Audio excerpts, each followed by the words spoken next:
The chill mountain air had a metallic tang this morning, a raw, coppery scent that ripped Elias Vance from a shallow sleep. His eyes snapped open, instantly scanning the familiar shadows of his Colorado bedroom. He was a man carved from the wilderness he called home, a former ranger whose instincts, though dormant for years, now flared with an alarming intensity. Something was profoundly wrong. He swung his legs out of bed, the rough wool blanket rustling, and his bare feet met something cold and sticky on the hardwood floor. He frowned, pushing away the last vestiges of sleep. The dim pre-dawn light filtering through the window couldn't quite penetrate the gloom under his heavy pine bed frame, but it was enough to reveal a dark, spreading stain. It shimmered with an unsettling, viscous sheen, branching out from beneath the bed like a grim, evolving shadow. His heart began to hammer, a rhythm he knew well from his years patrolling the treacherous backcountry. Then he heard it.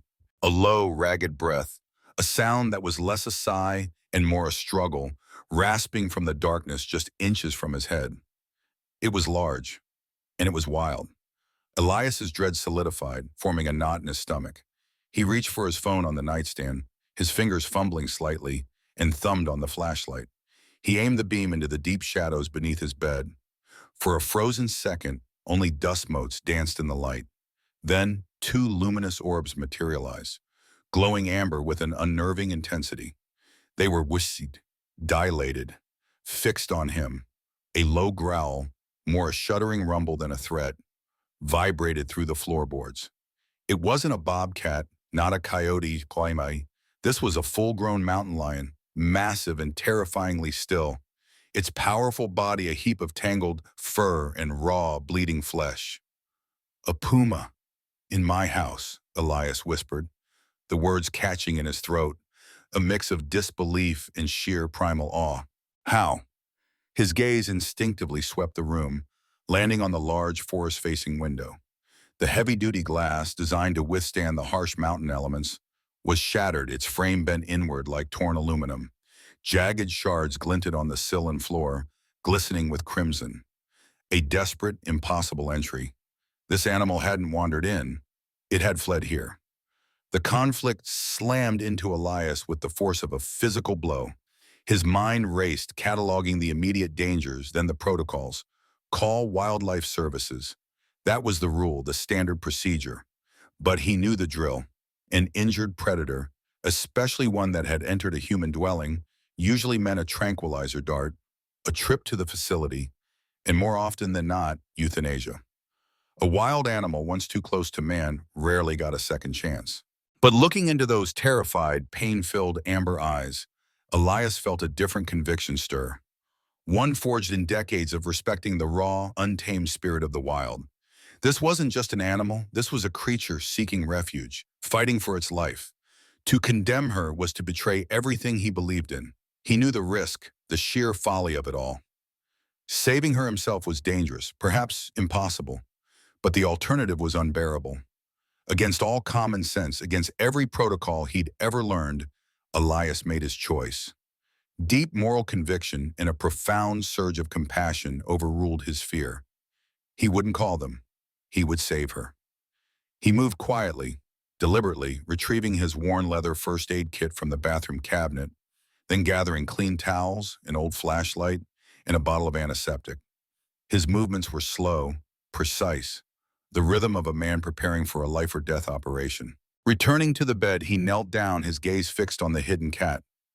"Hey there, girl," he murmured, his voice soft, almost a lullaby against the rasping breaths. "I know you're scared. I'm going to help you, okay? I promise." He extended his hand, palm open, inch by agonizing inch under the bed. The mountain lion tensed, a low rumble stirring in her chest, but she didn't strike. His fingertips brushed against coarse, blood-matted fur. She flinched, a tremor running through her massive frame, but held her ground. Elias, heart in his throat, slowly began to clean what wounds he could reach. Deep lacerations scored her flank, bleeding sluggishly. But as he wiped away the gore from her shoulder, the beam of his flashlight caught something else. A faint, unnatural metallic glint, embedded deep in the muscle. It was too small for a standard bullet fragment, too sharp, too strangely angled. A cold dread, far deeper than fear for his own safety, began to seep into his bones. Exhaustion finally claimed Grace. With a weary groan, she dragged herself out from under the bed, collapsing onto the clean towels Elias had spread, her body heavy and spent, her eyes fixed on him with a fragile trust. He saw her, truly saw her now, not just as a wild beast, but as a wounded soul. Elias placed a gentle hand on her head, avoiding the injury, and made a silent vow etched onto his soul by the quiet morning. You sought refuge here. I won't let them take you. Not now, not ever.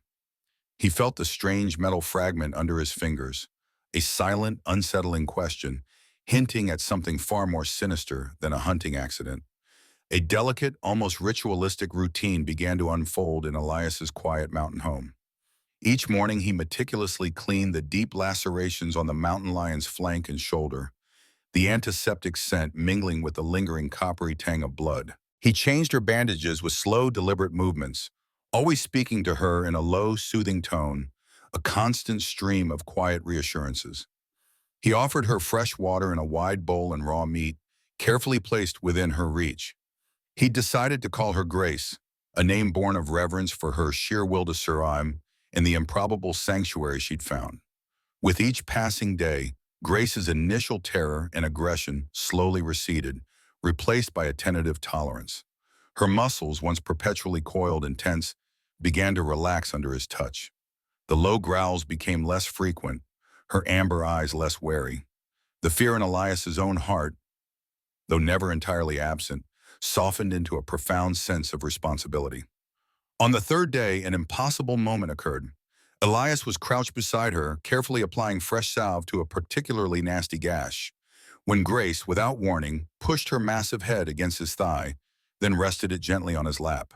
The weight was significant, the fur soft against his jeans, but it was the profound vulnerability of the gesture that stunned him into stillness.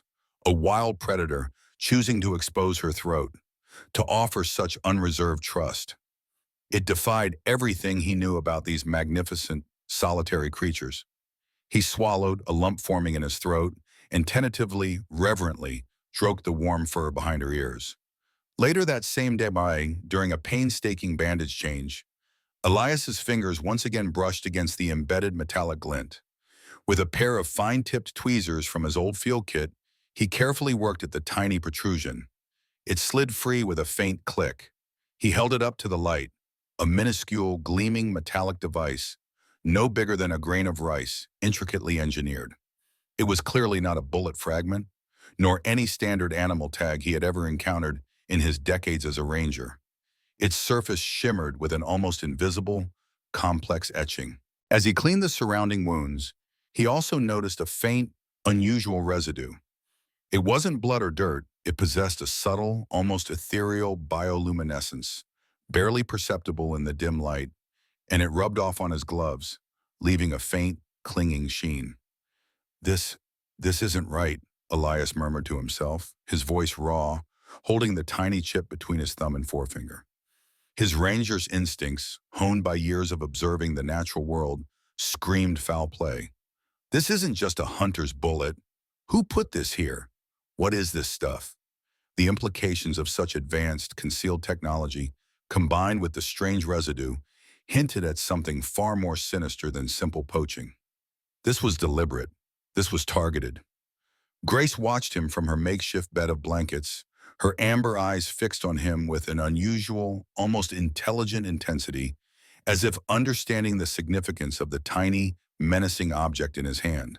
As Grace's strength returned, Elias cautiously allowed her supervised outdoor time in his large fenced yard. Her sheer joy was palpable, a breathtaking display of raw, untamed happiness. She rolled in the cool grass, stretched luxuriantly in the sun, chasing butterflies with an almost childlike glee. Witnessing her uninhibited delight deepened their unprecedented bond even further. Then came the gifts.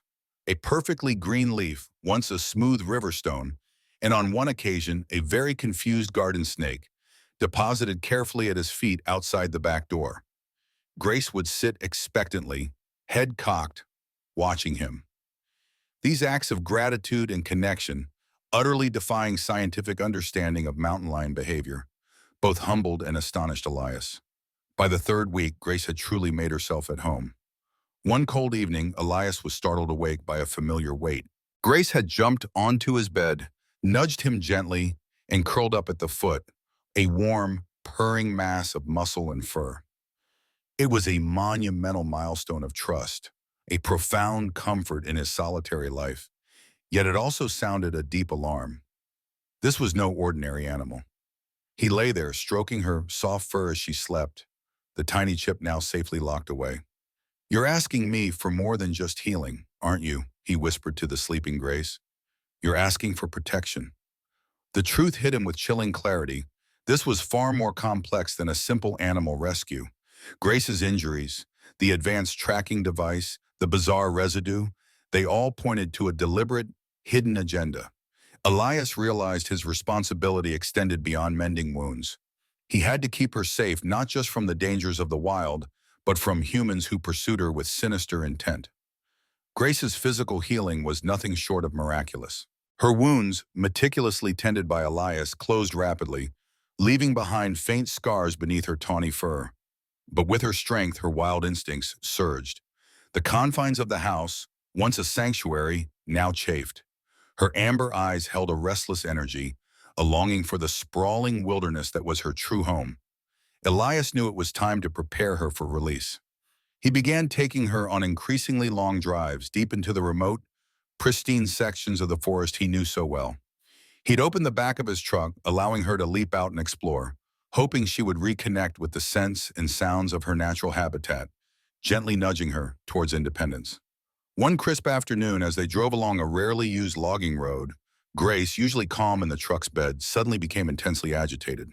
Her ears swiveled, her nose twitched, and a low, guttural growl rumbled deep in her chest, directed towards a specific, dense section of forest to their left, a place Elias knew was particularly remote and rugged. He pulled the truck to a halt, a prickle of unease running down his spine. Grace turned to him then, her eyes wide and urgent. She emitted a series of rapid, high-pitched chirrups, sounds Elias had learned were unique to her, a form of direct communication.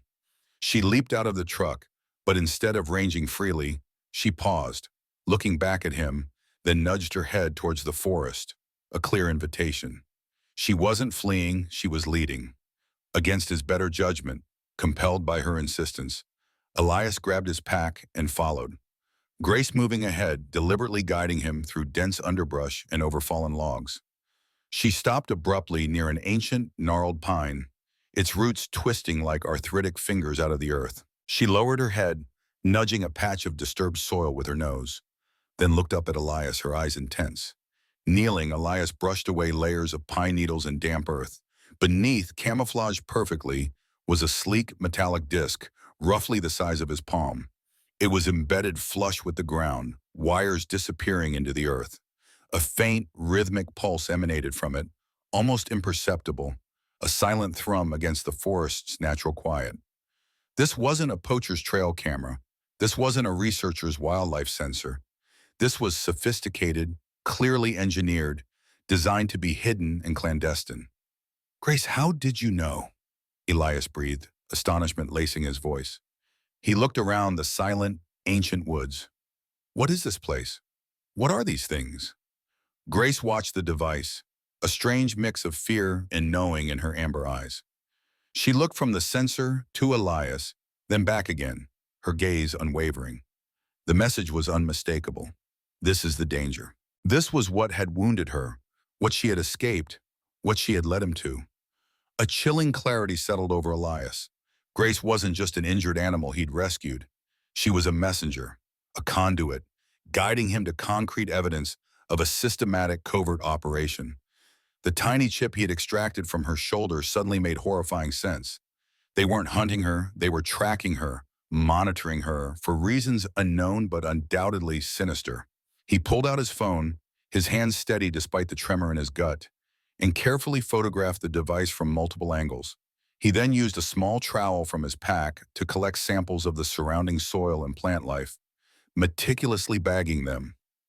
He needed irrefutable proof. The implications of this discovery were vast. extending far beyond the protection of one mountain lion. A renewed, agonizing decision pressed upon him. To expose this meant dismantling his quiet, solitary life, attracting unwanted attention, and putting Grace's safety and his own at immense, unforgivable risk. To retreat, however, was to allow this silent, insidious threat to continue to fester, perhaps to consume the very wilderness he cherished. His moral compass, forged in decades of guardianship, pointed irrevocably toward action. There was no other choice. He led Grace further into the small clearing, allowing her to scent the air, to reacquaint herself with the wild calls.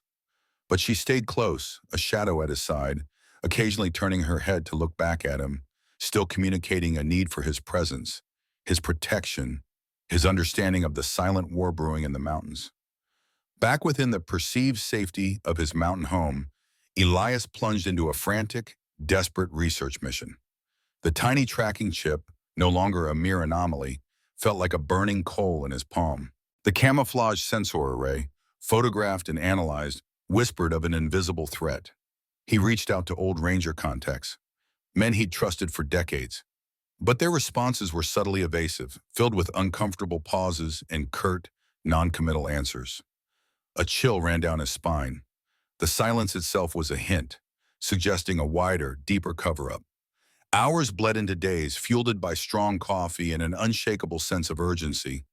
He cross-referenced the chip's unique markings, the sensor's design, and the odd, faint pulse he'd detected. Finally, a breakthrough, chilling in its implications. He identified the sensor as a proprietary bioacoustic monitoring device, bleeding-edge technology linked to a shadowy environmental tech firm, Apex Solutions. The name felt heavy on his tongue, a harbinger of ill tidings. Apex Solutions had a dark reputation. They were known for aggressive, controversial land development projects, always preceded by ecological impact assessments that often seemed to pave the way for suspiciously rapid wildlife disappearances, paving the way for lucrative resource extraction. Apex Solutions, always at the edge of something shady, Elias muttered, pacing his small study, the screen glow illuminating his grim face. Grace watched him from her spot by the fireplace, her ears swiveling. But this is too far. He realized with a sickening lurch that Grace's bullet wounds might not have been a hunting accident at all, but a deliberate attempt to eliminate an animal that had stumbled upon or interfered with their covert operations. And the bioluminescent residue? It could be an experimental tracking compound, a chemical signature for their advanced devices. The pieces were slotting into place, forming a terrifying mosaic of corporate malfeasance. A new, unsettling phenomenon began to emerge in Grace. Whenever Elias played news reports on his crackling radio, especially those touching on environmental issues or discussed human conflicts impacting nature, she would grow agitated. Her ears would flatten, her tail would twitch, and a low growl would rumble in her chest, a profound, almost human sensitivity to the broadcasted turmoil. It was as if she understood the stakes, sensed the malevolence in the human world. Elias knew then that going through official channels was futile. The evasive answers from his contacts confirmed it. The cover-up was too extensive, too deeply entrenched. He was on his own. He had to expose Apex Solutions himself. This was his most agonizing decision yet. He was an old man seeking a quiet life, but his moral compass was irrevocably fixed on justice. Actively fighting a powerful, clandestine corporation meant risking not only his own life, but also the sanctuary he had so painstakingly provided for Grace. Yet, the alternative, to allow them to continue their silent destruction, was unthinkable. He chose justice. He meticulously compiled every shred of evidence, the high-resolution photos of the chip and the sensor, the sealed bags of soil samples, his detailed notes on Grace's unique behavior and the nature of her injuries, and a growing dossier on Apex Solutions' dark history. He spent nights researching secure channels, encrypted networks, and anonymous whistleblowing platforms, knowing that any direct exposure would immediately put him in the crosshairs. He looked at Grace, sleeping soundly at the foot of his desk, her golden fur glowing softly in the lamplight. "They tried to silence you, Grace," he said, his voice resolute. a steel conviction hardening his tone. They tried to silence the wild, but we won't let them. And the weight of his decision pressed down on him, a heavy mantle of responsibility. But Grace's steady breathing, her silent, trusting presence, reinforced his resolve. He would protect her, and through her, he would expose the truth. If you're gripped by Elias and Grace's story, you're not alone. The tension is about to explode as the forces of a shadowy corporation close in. Will Elias's courage be enough to protect Grace and expose the truth? Don't miss a single second of this escalating thriller. Hit that like button, share this with everyone you know, and subscribe to unravel the conspiracy with us. Because what happens next is truly shocking. Elias's efforts to expose Apex Solutions, clandestine though they were, had not gone unnoticed. Subtle signs began to appear around his property. Unfamiliar vehicles idling suspiciously down the road, faint tire tracks leading off the main path, the glint of distant optics in the dense foliage. He felt the insidious crawl of surveillance, the tightening noose of an unseen enemy. Grace, attuned to every shift in the environment, became his first, fiercest line of defense. Her hyper-alertness was almost prescient. She would often growl, a low, rumbling vibration in her chest, towards the forest line long before Elias perceived anything amiss, her gaze fixed on unseen threats, acting as his intelligent, wild protector. Her very presence radiated a warning. One starless night, the low hum became unmistakable. A menacing drone, its red indicator, lights barely visible against the dark sky, hovered directly over Elias's house, a silent, predatory eye. Before Elias could even react, Grace moved. With astounding agility and a precision that defied belief, she launched herself from the porch railing, a tawny blur against the night. She leaped, a massive, powerful arc, and with a swipe of her mighty paw, batted the drone cleanly out of the air. It spun wildly, propellers whirring uselessly, before crashing with a splintering thud into a nearby pine. Elias's adrenaline surged, a cold, sharp dread mixing with awe. "They're here, Grace," he breathed, his voice tight. "They know." The time for passive investigation was over. It was time for direct confrontation. He spent the next few hours setting up hidden trail cameras around his property, fortifying what meager defenses he had, and triple-checking his digital evidence package, encrypting and backing it up to multiple cloud servers. He devised a risky plan, one that felt like pulling the pin on a grenade. He would stage Grace's release into the wilderness, using it as bait for Apex Solutions. They wanted her silenced, perhaps even wanted the unique biological markers her body might contain. He would give them a chance to show themselves. The chosen day dawned clear and cold. Elias drove Grace, tucked securely in the back of his truck, to the remote clearing where they had found the sensor. The air hummed with a different kind of tension now, a quiet menace. He was acutely aware of being followed, the subtle movements in his rearview mirror confirming his suspicion. He pulled the truck to a stop, the engine ticking as it cooled. With a deep breath, he opened the truck door, fully expecting Grace to bolt for the familiar freedom of the forest, to melt into the shadows and disappear. But she didn't. Instead, she remained by his side, her powerful body pressed against his leg, her amber eyes scanning the tree line with an unnerving intensity. She understood. She knew. She was choosing to stay. Then the forest rustled. Two figures clad in dark tactical gear emerged from the dense woods, moving with a practiced, predatory stealth. Apex Solutions. Their faces were obscured by dark visors, but their intent was clear: to recapture Grace and intimidate Elias into silence. "You won't get her," Elias stated, his voice ringing with a defiance he hadn't known he possessed. He stepped forward, shielding Grace slightly. "And you won't get away with this. I have everything." Before the operatives could react, Grace unleashed a powerful, chest-rattling warning roar, a sound that echoed through the quiet clearing, sending birds scattering. With astonishing speed, she strategically moved, her body low to the ground, blocking the path of one operative, her bared teeth a stark white against her tawny muzzle. Her intelligent actions demonstrated a profound, almost human understanding of the immediate conflict. positioning herself to protect Elias and allowing him to engage the other operative, leaving the wildcat to confront the second. The clearing vibrated with a raw, primal tension. Grace, a formidable barrier, faced down the advancing operative, her powerful frame coiled, a low, guttural growl rippling from her chest. Her amber eyes fixed on the man glowed with an ancient, untamed fury. Her intelligent, unwavering presence, the sheer force of her warning roars, deterred the apex operatives from a full aggressive assault. They understood the danger of a cornered puma, especially one with such unusual ferocity and focus. Elias, using the distraction, moved with the swift, deceptive ease of a seasoned woodsman. As the second operative hesitated, caught between Grace's threat and Elias lunged. A practiced twist, a precise grab, and the operative's tranquilizer rifle was wrenched from his grasp. Elias didn't aim it, simply held it, making his own threat clear. "You won't get her," he reiterated, his voice steady despite the hammering in his chest. "And you won't get away with this. I have everything, pictures, samples, your company's whole dirty history." The operatives exchanged quick, uneasy glances. They were professionals, but they weren't prepared for this. A man fiercely protected by a mountain lion, holding a weapon, backed by undeniable evidence. Their covert operation was compromised. Retreat was their only option.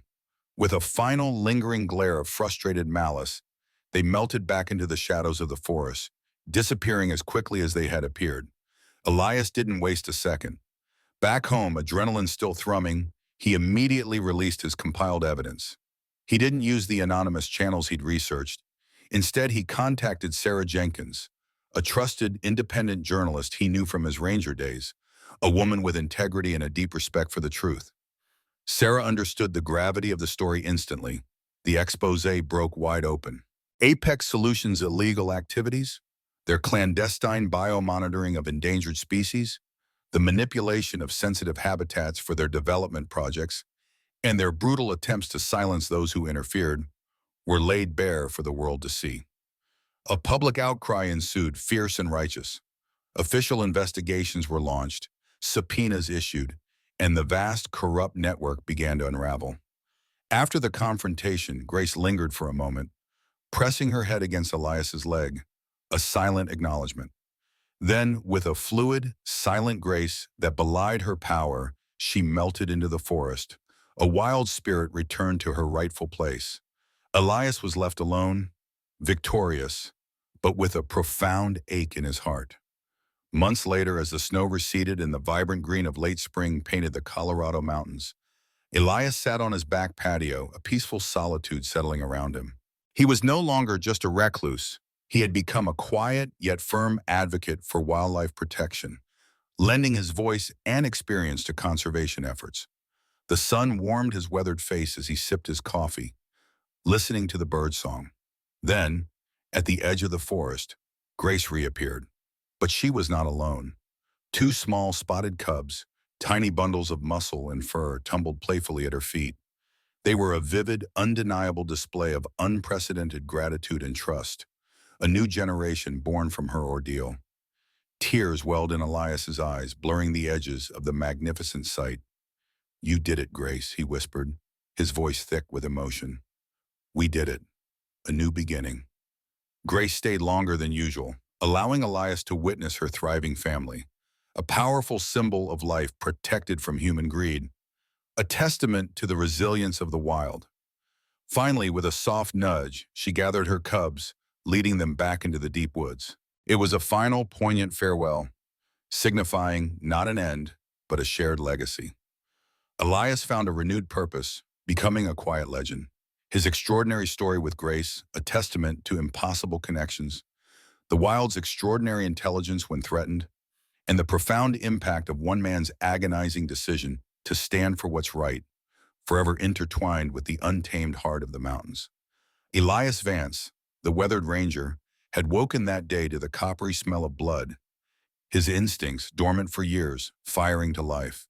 The dark stain on his hardwood floor had been the terrifying beginning of a journey that shattered his quiet solitude and redefined his purpose.